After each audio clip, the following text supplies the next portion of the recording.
Hello, my dear viewers. Welcome once again to a new video from Trip to My Garden channel. ഒരു introduction ആവശ്യമില്ലാത്ത ഒരു പൂവാണ് നമ്മൾ ഇന്ന് ഈ വീഡിയോയിലൂടെ കാണുന്നത്. കണ്ടപ്പോൾ നിങ്ങൾക്ക് മനസ്സിലായിട്ടുണ്ടാവും, കുറേ പേർക്കൊക്കെ മനസ്സിലായിട്ടുണ്ടാവും ഇത് ഏത് ഫ്ലവറാണെന്ന്. ഇതൊരു ഡാലിയ ഫ്ലവറാണ്. അപ്പോൾ ഡാലിയ പ്ലാന്റിനെ കുറിച്ചാണ് നമ്മൾ ഇന്ന് ഈ വീഡിയോയിലൂടെ ഡിസ്കസ് ചെയ്യുന്നത്.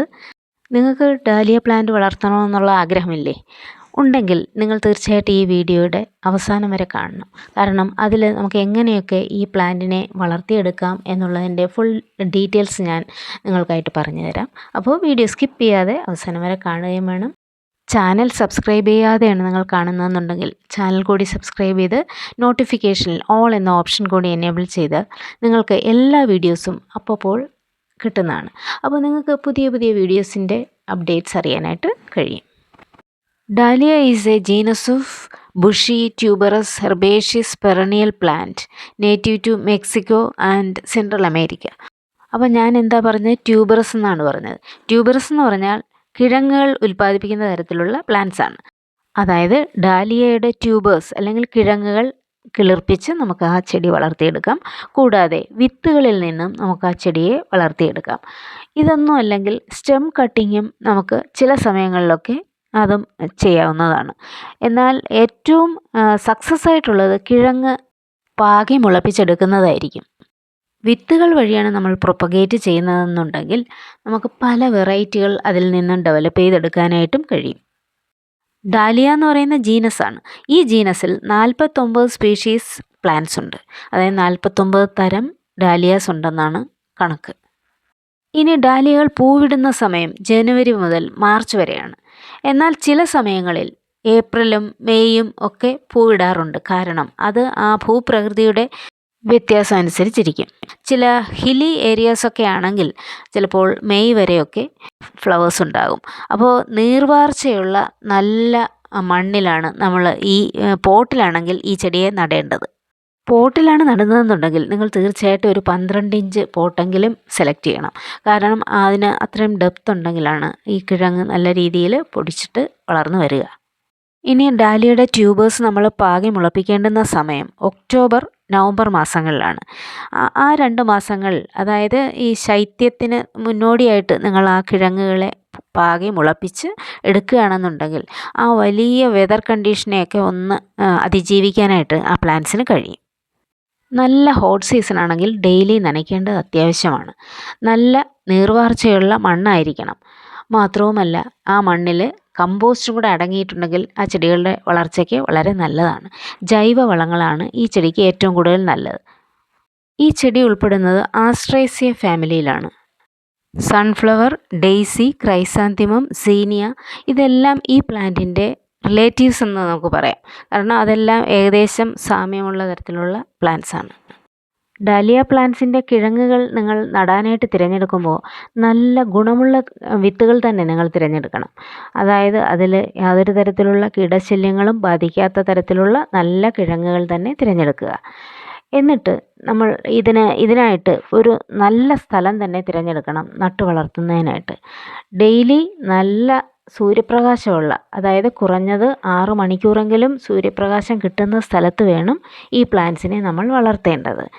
ഇനി പോട്ടിലാണ് നടുന്നതെന്നുണ്ടെങ്കിൽ നല്ല നീർവാർച്ചയുള്ള മണ്ണ് തന്നെ നിങ്ങൾ അതിനുവേണ്ടി കണ്ടെത്തണം. മാത്രവുമല്ല 12 ഇഞ്ച് സൈസുള്ള പോട്ടായിരിക്കണം നിങ്ങൾ ഇതിനായിട്ട് തിരഞ്ഞെടുക്കേണ്ടത്. വോം ക്ലൈമറ്റ് ഇഷ്ടപ്പെടുന്ന പ്ലാന്റാണ് ഡാലിയ. അതുകൊണ്ട് അതിൻ്റെ പോട്ടിംഗ് മിക്സ് നല്ല വെൽ ഡ്രെയിൻഡ് ആയിരിക്കണം. വിത്ത് പാകി മുളപ്പിക്കുകയാണെങ്കിൽ ഡിസംബർ ജനുവരി മാസങ്ങളിലൊക്കെ നിങ്ങൾക്ക് വിത്തുകൾ പാകി മുളപ്പിക്കാം. അപ്പോൾ ഏർലി സ്പ്രിങ്ങിൽ ഇത് ഫ്ലവർ ചെയ്ത് തുടങ്ങും. ഏകദേശം ഫെബ്രുവരി മാർച്ചൊക്കെ ആകുമ്പോൾ ഈ പ്ലാന്റ് ഫ്ലവർ ചെയ്ത് തുടങ്ങും. ഞാൻ ഈ വാങ്ങിച്ചിരിക്കുന്ന എൻ്റെ ഈ കൈവശമുള്ള ഈ ഡാലിയ വളരെ വലിപ്പമുള്ള ഒരു പൂവാണ്. ഞാനത് കാണിക്കാൻ വേണ്ടിയിട്ടാണ് എൻ്റെ കൈക്കുള്ളിൽ അതെടുത്ത് കാണിക്കുന്നത്. അതായത് അത്രയ്ക്കും വലിപ്പമുള്ള ഒരു ഫ്ലവറാണ്. എനിക്കത് കാണുമ്പോൾ എന്ത് വലിപ്പമാണ് അത് നിങ്ങൾക്ക് ഈ ഒരു വീഡിയോയിലൂടെയോ ഒന്നും മനസ്സിലാവുന്നുണ്ടാവുമെന്നോ എനിക്കറിയില്ല. എത്ര വലിപ്പമാണ് ആ പ്ലാന്റിന്, ആ ഫ്ലവറിന്. അപ്പോൾ ഈ അതിൻ്റെ ഭംഗി, ആ വലിപ്പവും അതിൻ്റെ ആ കളറിൻ്റെ ഒരു പ്രത്യേകതയും, ആ സൈഡിൽ ഒരു മഞ്ഞ ഷെയ്ഡും കൂടെ വരുന്നുണ്ട്, ഒരു ബോർഡർ പോലെ ഒരു മഞ്ഞ ലൈൻ പോലെ വരുന്നുണ്ട്. അതിൻ്റെ പൂവിൻ്റെ ഉൾഭാഗവും ഒരു മഞ്ഞ ഷെയ്ഡ് വരുന്നുണ്ട്. അപ്പോൾ വളരെ ബ്യൂട്ടിഫുള്ളാണ്. ഇതിൻ്റെ ആ ഭംഗി കണ്ടിട്ട് എത്ര വീഡിയോസ് അതിൻ്റെ എടുത്തെന്ന് തന്നെ എനിക്ക് തന്നെ അറിയില്ല. അത്രയ്ക്കും ബ്യൂട്ടിഫുള്ളായിട്ടുള്ള ഒരു പ്ലാന്റ്. പക്ഷേ മിനിയേച്ചറല്ല, വലിയ ഹൈറ്റിൽ വളരുന്ന ഒരു പ്ലാന്റ് ആയിരുന്നു. അപ്പോൾ ഈ പ്ലാന്റ് ഞാൻ ഒരു നഴ്സറിയിൽ നിന്ന് വാങ്ങിയതാണ്, അഗ്രോയുടെ സ്റ്റോറിൽ നിന്ന് വാങ്ങിയതാണ്. വളരെ നല്ലൊരു വെറൈറ്റിയാണ്. അപ്പോൾ ഇത് കണ്ടവരൊക്കെ ചോദിച്ചു, ഇത് എവിടെ നിന്നാണ് ഇത് വാങ്ങിയത്, ഇത് ഏത് വെറൈറ്റി ആണെന്നൊക്കെ ചോദിച്ചു. വളരെ ബ്യൂട്ടിഫുള്ളായിട്ടുള്ള ഈ ഒരു ഡാലിയ പ്ലാന്റിനെ നിങ്ങളുടെ കണ്ണിലേക്കും കൂടി അതിൻ്റെ ആ സൗന്ദര്യം എത്തിക്കുക എന്നുള്ളതായിരുന്നു എൻ്റെ ഒരു താല്പര്യം. അതിനു വേണ്ടിയിട്ടാണ് ഞാൻ ഈ വീഡിയോ നിങ്ങൾക്കായിട്ട് എടുക്കുന്നത്. അപ്പോൾ അതോടൊപ്പം തന്നെ ആ പ്ലാന്റ് നടുന്ന രീതിയും, അത് എപ്പോഴൊക്കെയാണ് നമ്മുടെ ക്ലൈമറ്റിൽ നല്ലപോലെ വളരുന്നത് എന്നൊക്കെയുള്ള ഡീറ്റെയിൽസും, പിന്നെ ബാക്കി ഒത്തിരി തരത്തിലുള്ള ഡാലിയാസ് ഉണ്ടല്ലോ. ഞാൻ പറഞ്ഞു ഏകദേശം 49-50 സ്പീഷീസോളം ഉള്ള ഡാലിയാസ് ഉണ്ട്. ഒത്തിരി ഹൈബ്രിഡ് വെറൈറ്റീസൊക്കെ ഇപ്പോൾ ഉണ്ട്. അപ്പോൾ അതിൻ്റെയൊക്കെ കുറച്ച് ക്ലിപ്സും കൂടെയൊക്കെ ഞാൻ ഈ വീഡിയോയിൽ നിങ്ങൾക്ക് വേണ്ടിയിട്ട് ചേർക്കുകയാണ്. കാരണം നമുക്കെല്ലാം ഒന്നും വളർത്തി പരിപാലിച്ചെടുക്കാനൊന്നും പറ്റുന്നില്ല. പക്ഷേ അത് കാണുമ്പോൾ നമുക്കതിന് ഒരു വല്ലാത്ത ഇഷ്ടം തോന്നും. അതുകൊണ്ടാണ് ഈ ക്ലിപ്സ് ഞാൻ നിങ്ങൾക്ക് വേണ്ടിയിട്ട്, ഇത്രയും മനോഹരമായ ഫ്ലവേഴ്സ് ഈ ഡാലിയയുടെ പല സ്പീഷീസുകളാണ്. അപ്പോൾ ഇത്രയും കളർ കോമ്പിനേഷനും കളർ വെറൈറ്റീസും ഒക്കെ ഉള്ള ഒരു വളരെ വൈബ്രൻ്റ് ആയിട്ടുള്ള ഒരു ഫ്ലവറാണ് ഡാലിയ. അപ്പോൾ ഡാലിയ ഫ്ലവർ നമുക്ക് എന്തുകൊണ്ടും നമ്മുടെ ഗാർഡന് വളരെ അനുയോജ്യമായിട്ട് വളർത്തിയെടുക്കാൻ പറ്റുന്ന പ്ലാന്റാണ്. അപ്പോൾ പണ്ട് ഈ പ്ലാന്റ് നമ്മുടെ ഇന്ത്യയിലൊന്നും ഉണ്ടായിരുന്നില്ല.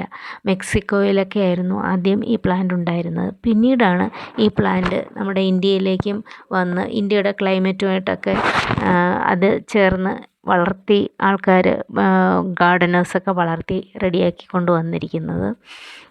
ആദ്യകാലത്ത് ഇതിൻ്റെ ട്യൂബേഴ്സ് എല്ലാം ഒരു ഡയറ്ററി പ്രോഡക്റ്റായിട്ടൊക്കെ ഉപയോഗിച്ചിരുന്നു. ഡയറ്ററി ആവശ്യങ്ങൾക്ക്, അതായത് ഫുഡായിട്ടൊക്കെ അതിൻ്റെ കിഴങ്ങ് വർഗ്ഗങ്ങളൊക്കെ ഉപയോഗിച്ചിരുന്നു. ഈ ക്ലിപ്പുകൾ കാണുമ്പോൾ നിങ്ങൾക്ക് മനസ്സിലാവും എത്ര മനോഹരമായ കളർ കോമ്പിനേഷനുകളിലാണ് നമ്മുടെ ഡാലിയ ഫ്ലവേഴ്സ് ഉണ്ടായിരിക്കുന്നത്. പല പല കളേഴ്സാണ്.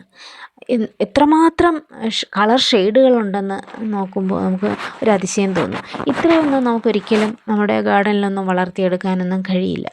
അപ്പോൾ നമുക്ക് അറ്റ്ലീസ്റ്റ് ഇത് കാണുമ്പോൾ ഒരു മനസ്സിൻ്റെ ഒരു സന്തോഷം ഉണ്ടാവുമല്ലോ, ഓരോന്ന് കാണുമ്പോഴേ. പല വെറൈറ്റീസിലുള്ള ഈ ഡാലിയാസിനെ കാണുമ്പോൾ ഒരു അതിശയം തന്നെയാണ്. കാരണം ഇത്രയും കളർ കോമ്പിനേഷനും ഇത്രയും വെറൈറ്റീസും നമുക്ക് ഈ ഫ്ലവേഴ്സിൽ കാണുമ്പോൾ വളരെ അതിശയം തോന്നും. മാത്രമല്ല ഇത് നമുക്കങ്ങ് സ്വന്തമാക്കാനും തോന്നും. ഈ ചെടികളെയൊക്കെ നമ്മുടെ ഗാർഡനിൽ ഉണ്ടായിരുന്നെങ്കിലെന്ന് തോന്നും. അതൊരിക്കലും നമുക്ക് പ്രാവർത്തികമാക്കാൻ കഴിയില്ല. അപ്പോൾ ഈ ക്ലിപ്സ് കാണുമ്പോൾ നമുക്ക് ഒരു സന്തോഷം ഉണ്ടാവുമല്ലോ, ഇത്രയും ഫ്ലവേഴ്സ്, ഇത്രയും വെറൈറ്റീസ് ഇതിലുണ്ടെന്നും ഒരു ഐഡിയ കിട്ടുമല്ലോ. അതുകൊണ്ടാണ് ഞാൻ ഈ ക്ലിപ്സൊക്കെ ഇതിൽ ആഡ് ചെയ്തത്. കാരണം വിവിധ തരത്തിലുള്ള ഫ്ലവേഴ്സിനെ നമുക്ക് പരിചയപ്പെടാമല്ലോ. ഇതെല്ലാം ഡാലിയാസിലുള്ളതാണെന്ന് ഒരു അറിവ് കിട്ടാനും കൂടെ വേണ്ടിയിട്ടാണ്. അപ്പോൾ ഇന്നത്തെ ഈ വീഡിയോയിൽ നമ്മുടെ ഈ ഡാലിയയുടെ മെയിനായിട്ടുള്ള കാര്യങ്ങളെല്ലാം നമ്മൾ നോക്കി. പലതരത്തിലുള്ള ഡാലിയാസിനെ കണ്ടു. ഈ ഡാലിയാസ് എങ്ങനെയാണ് വളർത്തേണ്ടതെന്നും ഏത് സമയത്തൊക്കെയാണ് വളർത്തേണ്ടതെന്നും എന്തൊക്കെയാണ് അതിൻ്റെ കണ്ടീഷൻസ്, ലൈറ്റ് കണ്ടീഷൻസ് എന്നും അതിൻ്റെ വളം, അതിൻ്റെ മണ്ണ്, വാട്ടറിങ്, ഇതെല്ലാം ഞാൻ പറഞ്ഞു. അപ്പോൾ നിങ്ങൾക്ക് ഇന്നത്തെ വീഡിയോയിൽ ഈ ഡാലിയയെക്കുറിച്ചൊരു ചെറിയ അവയർനെസ് കിട്ടിക്കാണുമെന്ന് കരുതുന്നു. ഇനി ഇത് നിങ്ങൾക്ക് വളർത്താൻ ആഗ്രഹം ഉണ്ടെന്നുണ്ടെങ്കിൽ, ഈ പ്ലാന്റ് നിങ്ങൾക്ക് എവിടെ നിന്നെങ്കിലും കിട്ടുകയാണെന്നുണ്ടെങ്കിൽ ഈ പറഞ്ഞ കാര്യങ്ങളൊക്കെ വെച്ചിട്ട് നിങ്ങളതൊന്ന് വളർത്താൻ ശ്രമിച്ചു നോക്കൂ. പുതിയൊരു വീഡിയോയുമായിട്ട് നമുക്ക് ഇനിയും കാണാം. എന്തെങ്കിലും സംശയം ഉണ്ടെങ്കിൽ നിങ്ങൾ കമൻറ്റ് ചെയ്യാൻ മറക്കണ്ട. See you again.